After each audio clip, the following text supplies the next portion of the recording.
And of course, Iran, we will discuss the situation there because these are all three neighbors of Pakistan. And he lives in a very friendly neighborhood. I mean, as if there are not already enough challenges. Mr.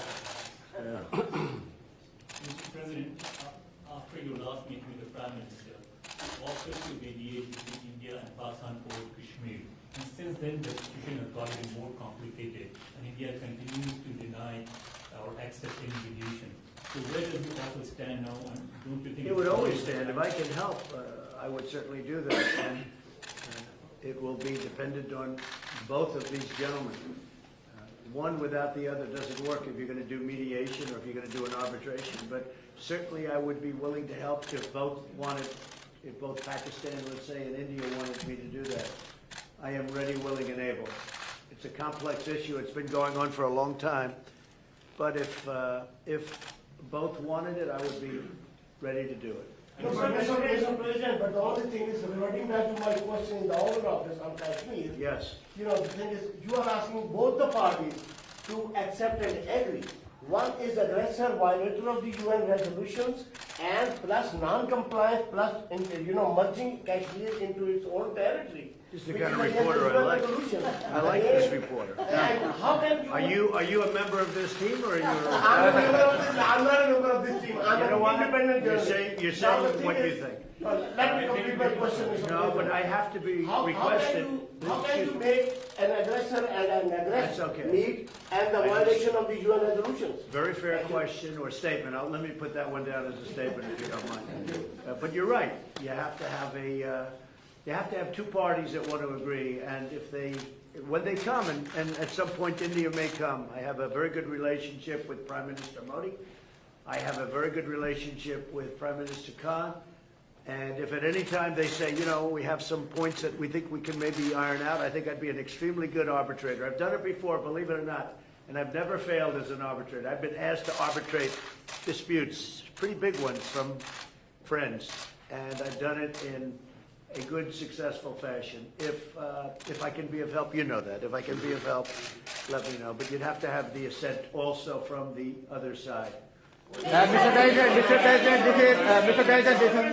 Mr. President Johnson has now called for a new deal, just momentarily for a new Iran deal. This is the first time he's called for that. I wonder what your reaction to it, and have you discussed that with him? Well, I think that's why he's a winner. That's why he's a man that's going to be successful in the UK, and I think that's good. You're talking about Boris, yes, right? Boris is a man who, number one, he's a friend of mine, and number two, he's very smart, very tough.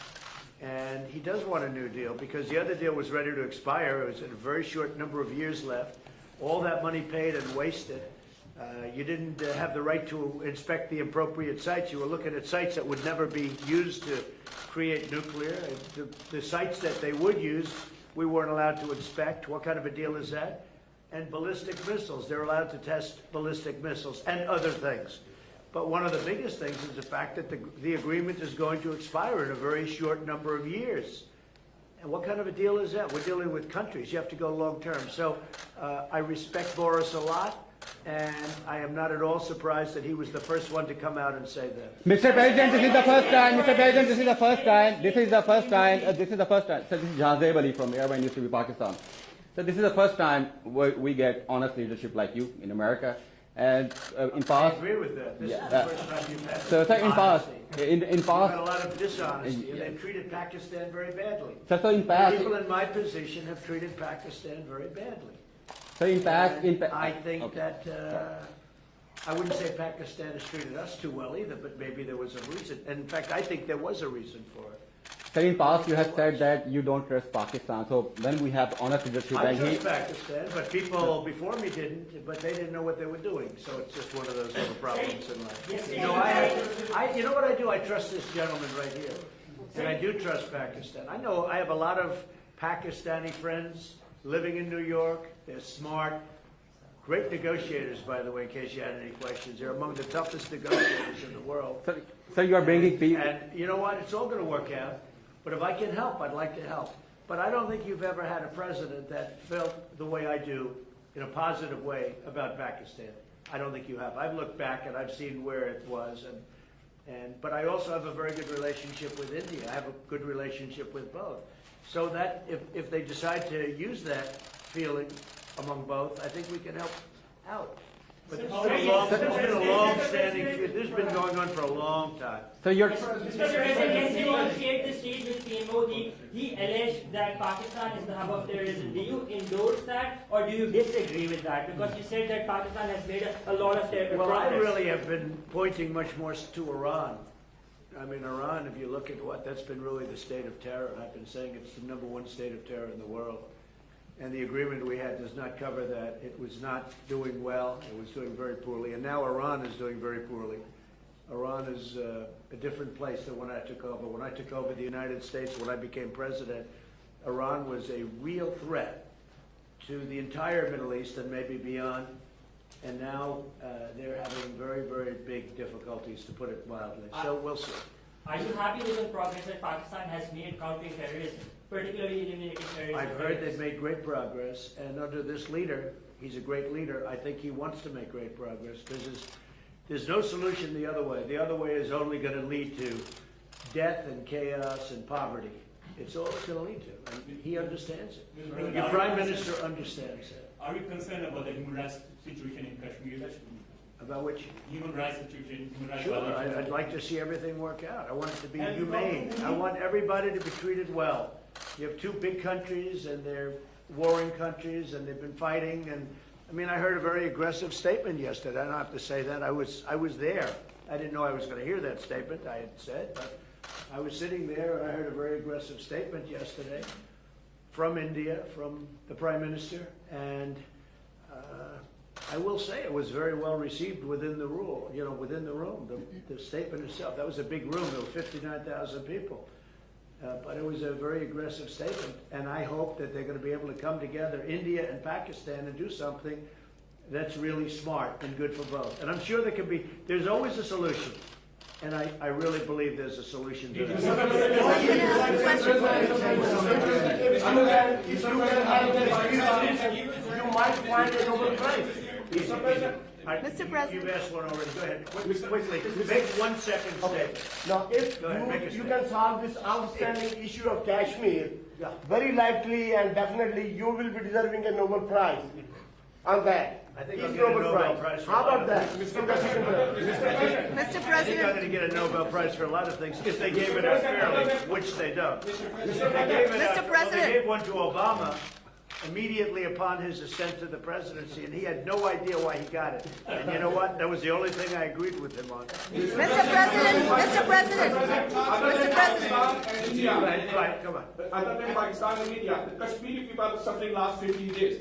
They will talk later on, but right now there was human rights violation in Kashmir. 50 days lockdown, no internet, no food, no nothing. So, you know, what do you want to do for Kashmiri people? Where do you find reporters like this? These guys are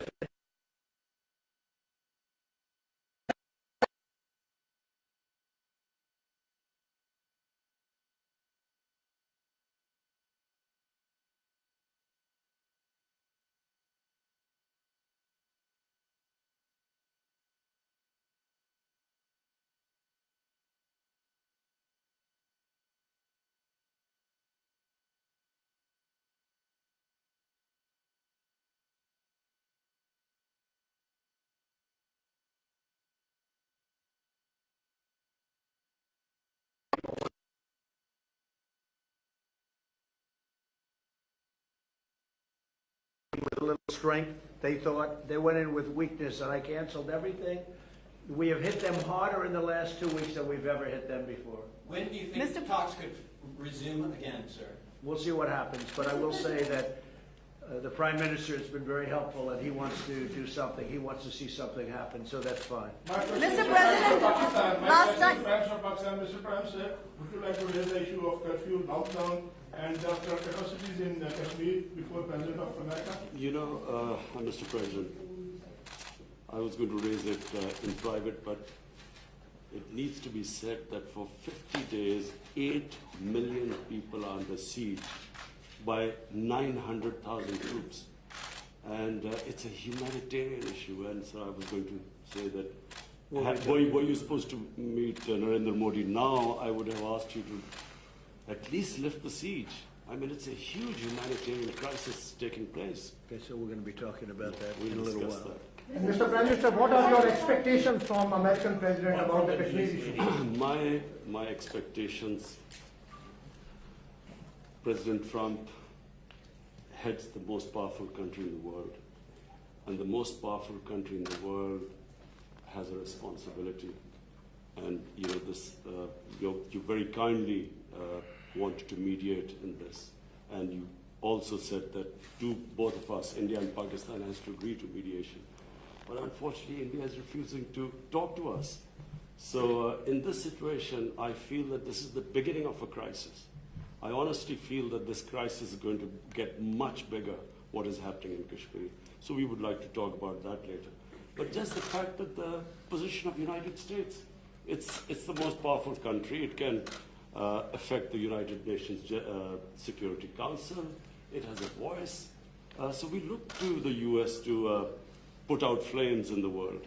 Are you I will say this, look, out of my respect for your Prime Minister, I will say that many countries wanted to meet with me and us, the United States, during this very short 3-day period, and we were unable to meet with many of them. One of the countries I wanted to meet with was Pakistan and your Prime Minister, and it's an honor to be here with you. And I think you should let us start talking now, because but I do appreciate it's a tremendous spirit from your press. I don't see that with us. They want to always tear our country down, and with your press, it's really, they would like to see something positive for your country. And I will tell you this, you have a great leader. And he's a good man, he's a nice man, happens to be a great athlete, not that that matters, but it's always nice. You are a great leader too, sir. We love you. Thank you very much. You take care of yourself. Thank you very much. Thank you, sir. Thank you. Thank you, everybody. Thank you very much.